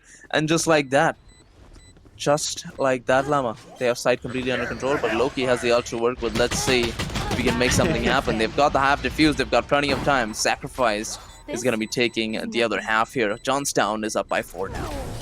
Yeah, Ziver, a good job there to get that to halfway, does invest their life for that, but they do get the round win. It's like you said, a very, very good job from them. And as well, I mean, again, just the 2v4 there, it looked absolutely beautiful, was on point. I mean, Sacrifice, we knew it was a 2v4, but man, that op was still in play, and Ziver, 10-5-1 right now on the game, doing a really good job. Now, what I'm concerned about for Holidaysburg, they got 4 ultimates. That's a scary thing to look at if you are Johnstown. Scary, yeah. 4-round lead here, of course, for Johnstown, and the 4 ults to work with as well here on the offensive side. Let's see if Holidaysburg can break this pattern. So we see the ult comes in, but Snipes does have to use it for just a wall. Snipes does find one, has no ult to work with, but he still finds the second. Sacrifice here on the operator and takes down one as well. The wall comes out, Sacrifice blocked away, and that is all he's gonna get. Oh, would you look at that? Snipes is not done yet. He wants more, and he will take more here, leading us into a 2v4 here. And if the last round was anything to go by, this game is not over yet. Yeah, definitely not over. Swam's able to get one back immediately here. They play in this back side of B here. They're going to rotate around together, try and play together. They are running out of the time. Again, that spike is going to slowly tick down here. Watch the angle. Loki has to be clean with it. Loki gets the first one. And for Junie, it might... I don't know what to do here. There are 3 players. There's going to be now 2 here, looking forward even further, not giving up, maybe even making these players pay a little bit by losing their lives on this explosion of the spike. It's going to be the op miss there. It's going to be the tick down of the spike. I think, yeah, the TP. The TP saves V-Snipes there. Man, what a smart play. Man. Junie, that was not the first time he was in that position. The spike was planted in the exact same position. Junie staring at it, knowing he cannot do anything in that vain attempt to take down the 2 players. I mean, it was a pretty good attempt, not gonna lie, bringing it down to a 2v2 here from a 2v4. Unfortunately, that is still gonna give Holidaysburg that 3rd round win.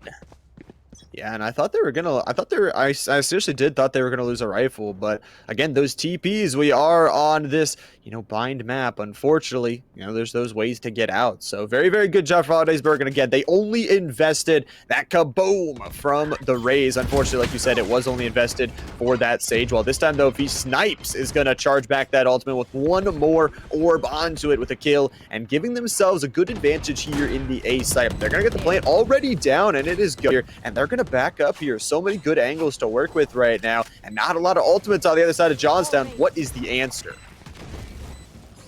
But it seems like Cyber's here to answer that for us. He looks for the spray for the head, doesn't find either. Snipes takes down another man, leaving us into a 2v4. Junie, same position. You can see a different result. He just take down 1, make it 2.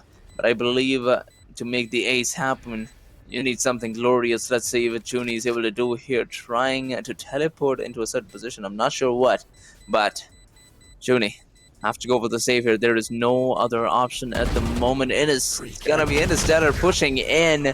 He does find the 3 kills, but No rifle for him. It's gonna be Holidaysburg taking yet another round win. B-side's just working for them, Lama. Yeah, it really is. They're getting in here very, very quickly, and you can see even the efforts from Johnstown. You see the perfect sage walls that are blocking off Hookah, that are blocking off these areas, are just not working to stop them out in this B side, and it really has been what has been working for Holidaysburg. Once again, it's going to be the Odin picked up. They love those LMGs on their side. Again, 3 ultimates though on both of them. Res up and available as well. So for Johnstown, that could be big if you are looking to stop this push. Let's find out if they're able to do so. We got Sacrifice going up and close here. Might just be able to find one, which he is, but I believe one is all he's gonna get. Going back towards the defensive side, a wise decision coming in from Sacrifice as we see Holidaysburg still deciding as to where they should be headed next. Yeah, that is a tough one. Losing the Fade, or not losing the Fade, sorry, losing the Reyna, excuse me. You know, getting rid of that ultimate, you know. Unfortunate not to have that solo ultimate here, but Sacrifice is going to be looking down, be long, and looking towards 3 players. It's going to be a res coming on through, but immediate trade here by Sacrifice, as sitting on 24 HP Bonsai, able to get the spray through the wall, but a trade back once more. Amp and Loki both trade lives there, as we're still equal footing. 3v3 V-Snipes, though, is once again in this site, and the Johnstown players, they're on the wrong side of the map.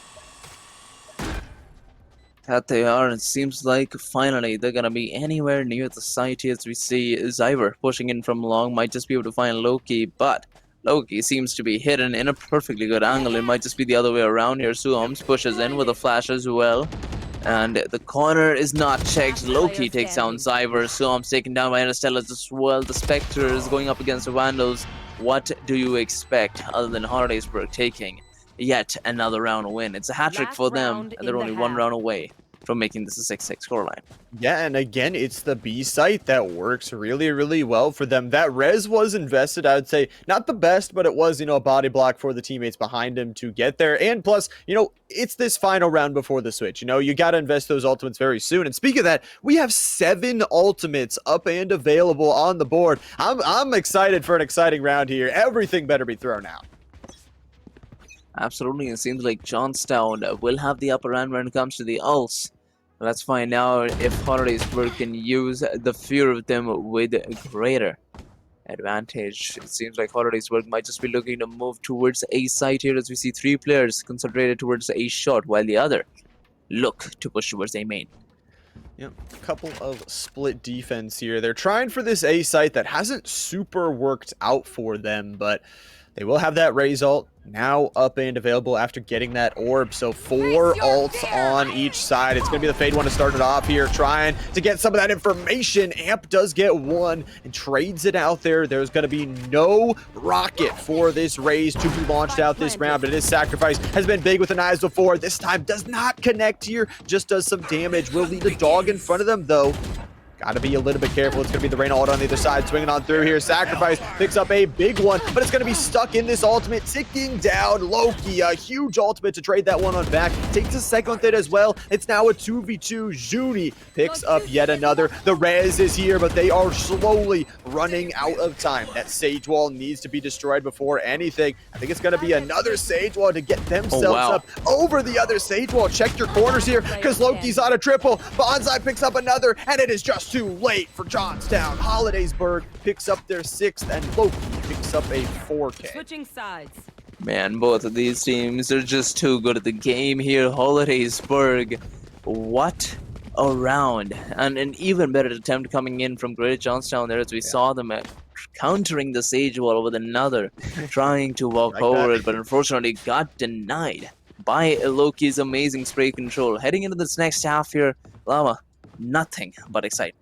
Yeah, it is all tied up there, and like you said, on that round was absolutely beautiful. They had to check their corners. They were running out of time, and Loki was just playing a little bit further away angle, and it ended up working out. It could have been a worse round too. They took out that Raze. She was mid ultimate. That could have been really bad if Holidaysburg 2 had gotten that off, but nonetheless, it is still a round win, tied on up here going into the second half, and I'm excited to see what Johnstown brings to the table for this attack. Well, let's find out. It is Johnstown on the offense heading in from B short. Denied by the wall currently, and seems like Zyver might just be pretty committed to it.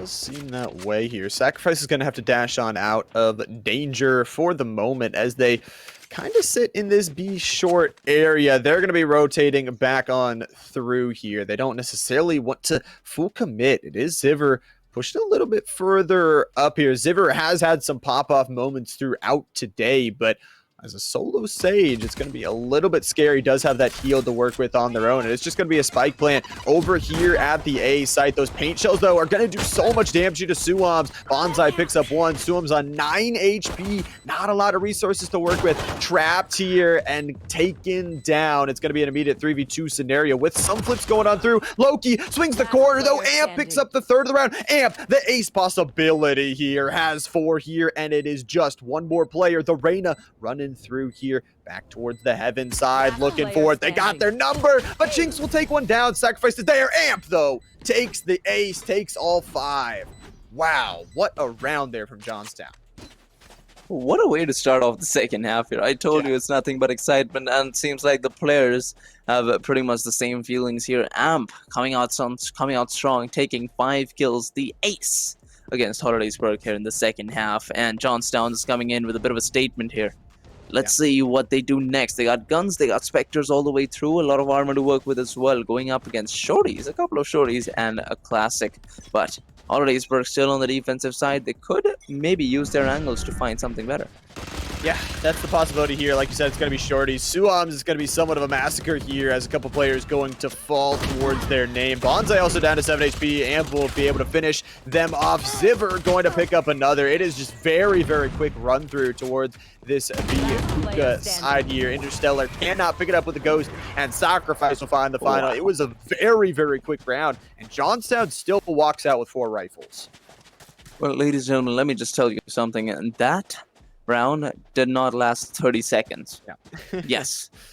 30 seconds. A whole round, 90 seconds here. That round didn't even last 30. I could go as far to say maybe it was around 25-ish seconds, which is a pretty decent achievement here coming in from the Johnstown side. On the offense, these guys have been rolling over the defense like it's nothing. Let's find out, however, if in this rifle disadvantage, they're able to come out on top. Yep, they do have that Sheriff there for their Sage. Other than that, they got some rifles. We got the Odin again, though, for Holidaysburg. They're going to have that up and available to run. It looks like B-side being the kind of, favorite for both of these teams throughout the day so far. It is going to be the Sage wall cutting off this Hookah angle right now for Ziver. Just going to knife that one on through. Loki gets the spray through the wall. That's what the Odin is best for. Taking down Amp especially, and taking that Reyna ult there out of the hands of Johnstown is going to be powerful. Not a lot of those solo plays. B-Snipes is on the backside waiting for multiple. The paint shells are going to be thrown out as well. It's going to be absolutely beautiful. B-Snipes going massive, and they know at least one more is over there, sending out the boom bot as well to put some pressure down. Sacrifice had to walk forward. Sacrifice able to pick up a trade here, and the round not just over, but B-Snipes does have a sense that one is still here and does have still eyes on the spike. Sees Junie. One enemy remaining. Flipping around it, we'll find that kill. Wow, beautifully done. V-Snipes has a triple now, and it'll be all down to Sacrifice. No spike to work with, and a couple of players take the first with a good spray. Still 70 HP to work with. Loki, though, able to take Sacrifice out, but not after Sacrifice. Does still a little bit of damage towards the Holidaysburg economy. Absolutely, taking down 2 here in the round where there are assault rifles on the other side for the first time. You had a pretty good job here coming in from the Sacrifice side, and you'd wonder, as the Prowler was hitting him, why would he push here, right? Well, that's the point. You gotta catch them off guard, and that is what Sacrifice did, catching 2 off guard, taking down their heads, and giving Holidaysburg, however, this 7th round win. Johnstown still up by 1, and economy still looking all right. Yeah, still looking okay. It's like you said, though, it just shows how good these players are. That, regular players, you're like, okay, you see a flash, you see a dog, you see something coming at you. You're running. You're going the other way because you don't want to get caught in that timing. But they have that thinking that they're going to push. They're going to be able to get in. And talking about a push here, it is a push coming through from Johnstown as they have some early access on towards this B site. Taking down 2 as well, starting with it. That Ray's ultimate, that rocket fuse at half right now. Oh, my God. Almost getting it through the Sage wall, but is denied again. That ultimate going to go to nothing, and the live's going to go to nothing here for Holidaysburg. Is Johnstown a big dub there? My power does not Picked up indeed, Ask sir. for Johnstown. aid What a at quick half. way to take that B side and take it completely under control. Even with that raise ult, the siege wall was perfectly timed, and just like that, we got Johnstown once again up by 2 here. Still pretty close game. We see Hollidaysburg. Well, that is unfortunate. No money to work Yeah. with. They've got pistols, they've got shorties, they've got Stinger, and a Marshall as well. So it seems like Johnstown is going into this next one with a huge advantage. But let's see if Hollidaysburg can show us a miracle. Yeah, that's what it's probably going to have to be, a miracle. And that's a good start, actually, if V-Snipe's able to take out Sacrifice, one of the top frags of Johnstown. Oh my Ziver god. is also taken down immediately. What? A 5v2. This was a super eco round coming in. You said they had no finances, and they will take another. Oh my god. They will only lose one. It's a thrifty from Hollidaysburg, and they will take the round. It's a miracle, Llama. It is. It literally is. It's a miracle. That is a beautiful one as well. We see all of the players taking the most awkward angles possible. And just like that, taking down Johnstown one by one, piece by piece, till they take the round up. And now they're rolling in money. That's what you need. Eco round going your way. There's no better feeling in this game. Yeah. No better feeling. It's like you said, that Marshall hitting as well, a good investment to have. Dropping the spike back here as they're holding to wait till they decide where they're going to go. It looks like B is going to be the choice once again. Has been successful again for both of these squads, but a heavy defensive presence is here. All 4, sorry, I was going to say all 5. There is one rotating around your backside, but 4 of them are still sitting here. The rotate most likely going to come through. V-Snipes taking out Sacrifice again. That top frag duel coming on through, and V-Snipes might be catching another one. That satchel. Oh, the timing from Amp catches them in the throw of that satchel, and we're in a 4v4. And I get it, you know, the feeling to always take down one with the satchel. Unfortunately, it didn't work out for him. Over on the other side, though, we got Loki coming in with a trade as we bring this down to a 3v3. Bonsai creeping in close along with Interstellar. Both would not want to peek at the same time, but that's what they're doing here. We see Jinx peeking in from Heaven's side, takes the peek, gets the wall bang as well. Swamps comes in with a trade, making it a 2v1 with Johnstown. Juni, last man alive, a time. The chance to make a clutch happen in his favor, has the wall to support him as well. Broken from one angle, however, he still gets one before being traded out by Interstellar, who was down to 20 health. But still, it's Interstellar coming out on top, and Holidays taking the 9-9 scoreline. Yeah, they are going to tie it all up here. Very, very good job. Like you said, 24 HP, working that beautifully here. Fade ult is also going to be up and available. A lot of ultimates on both sides, though. A Seekers is going to be a big thing, I think, for Johnstown going into this next one. For Sumos to pop out and give them some extra information. But I don't know if I would use it next round because, again, look at the finances you talked about after, you know, losing that anti-eco round. That's a tough one to lose, and now they're sitting on some pistols and a singular rifle from Juni. Yeah, it is gonna be tough here. Hollidaysburg might just be looking to take the 1-round lead, but we have seen strangers and we have seen crazier things happen. Yeah. We saw this team just taking that eco round, so what's to say if Johnstown can bring out something similar? We got Zyver trying to push in here. We'll have to face the wall, and one thing about this eco is this one is on the offensive side. There's no more awkward angles. Loki takes down one. Bonsai finds another. Loki with the second. Looking for the third, gets raided out. Bonsai, the Vandal action coming in clutch, but Amp seems to be the last man alive here. Has no spike control, but has the Vandal. 125 health to his name, the ult as well, but they know their position, and it's gonna be tough to reclaim this site here. Bonsai on a bit of a killing spree as he takes down 3, and also gets the lead. Yep.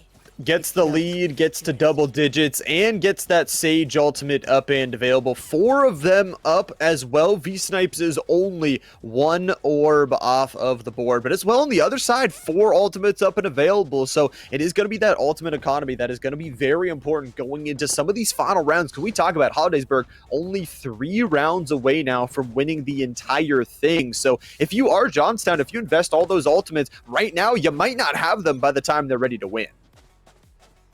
That's the plan here. Let's see if Johnstown uses these ults early on, or are they going to wait for yet another round? Let's see.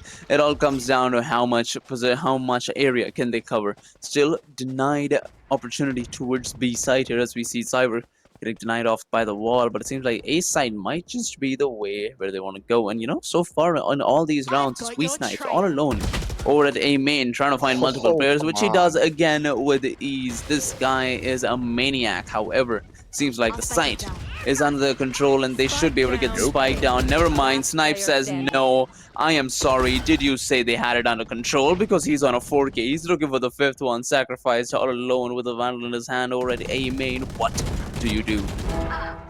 Yeah, gets one at least back. That'd be big. They are looking for some memes going on. They are looking for the ace to gift over towards this raise. Gonna destroy that and will deny the ace at least. Loki will make sure the Odin rains all of its bullets in towards this shower area. But what a clean round from Hollidaysburg. Again, only investing one ultimate there. Almost an ace from V-Snipes as well. And I gotta talk about V-Snipes for a second. 27 and 15. Absolutely insane. Top fragging and leading the team to victory right now.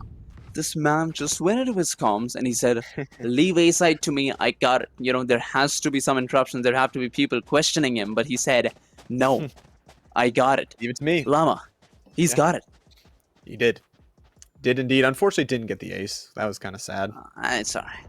That's all right, though. That's all right. Still got 4 from it. And it is going to be an A push once again from Johnstown. Again, it was a little bit unsuccessful last time, but this time they are going to look for that Sage Wall once again. This same play that they've used a couple times. But it is going to be that ultimate here. A lot of them are stuck in it. It's going to be Loki taking down 2 with it. And they are now in trouble from the side of Johnstown. Just picking up some other weaponry. That spike is so far forward on Junie right now. If Junie goes down in showers, this could be really dangerous, but backs up just a little bit. The round not lost just yet. At this point, though, down 2 members. It's a rough one. That ultimate orb also not going to be claimed. So going into think about the next round, it's going to be tough. You might have to save here, honestly.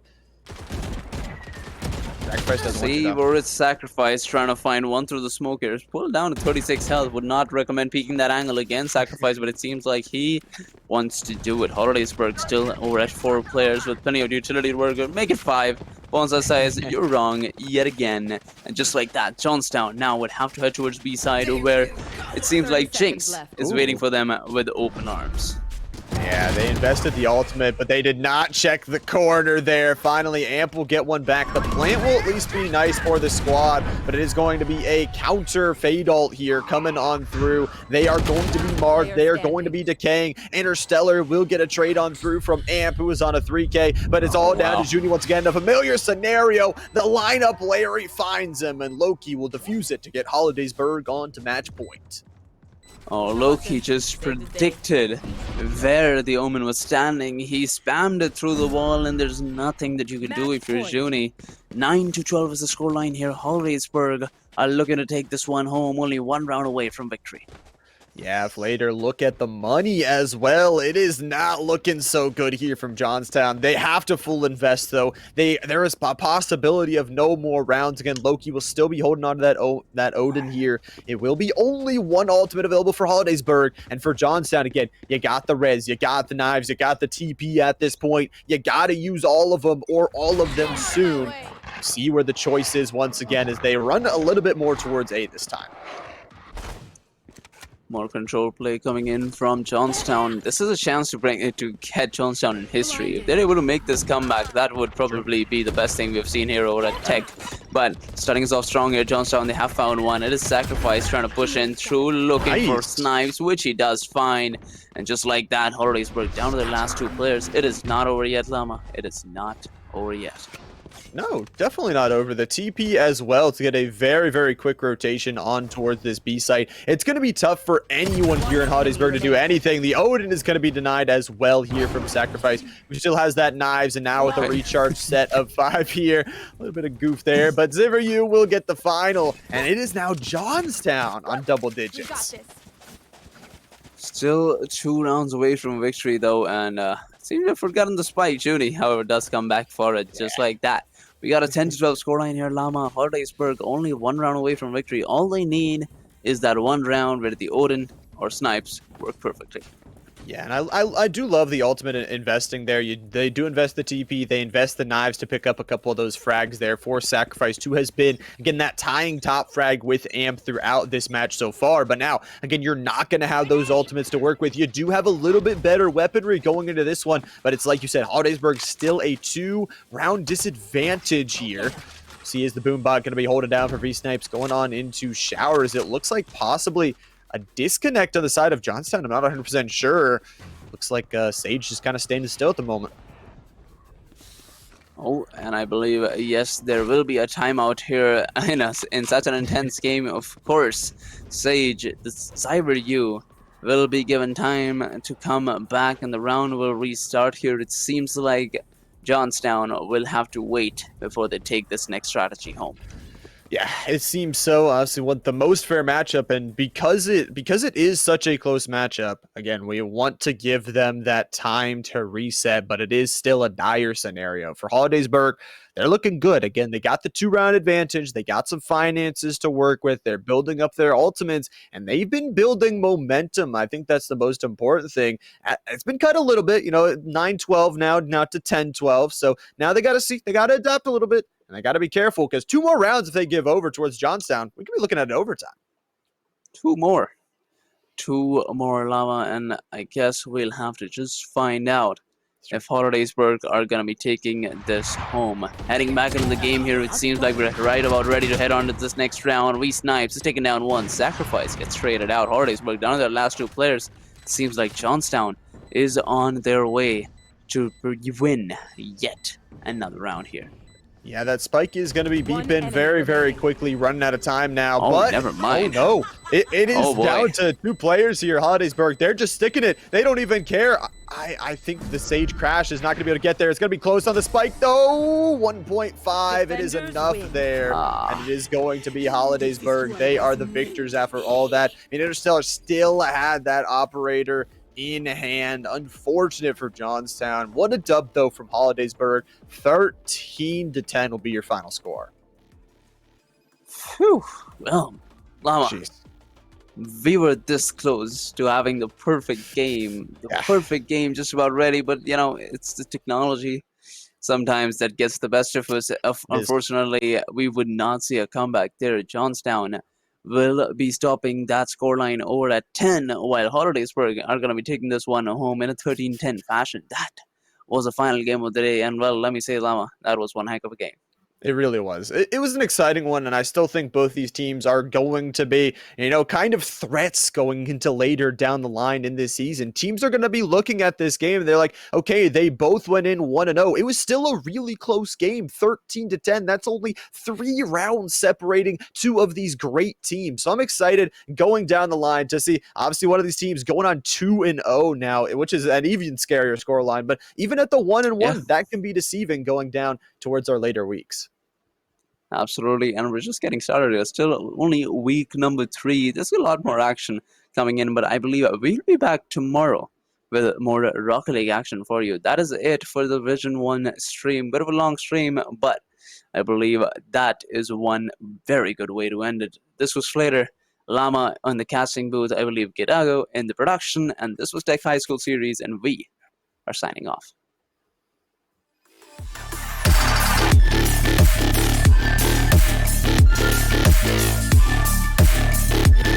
Yeah.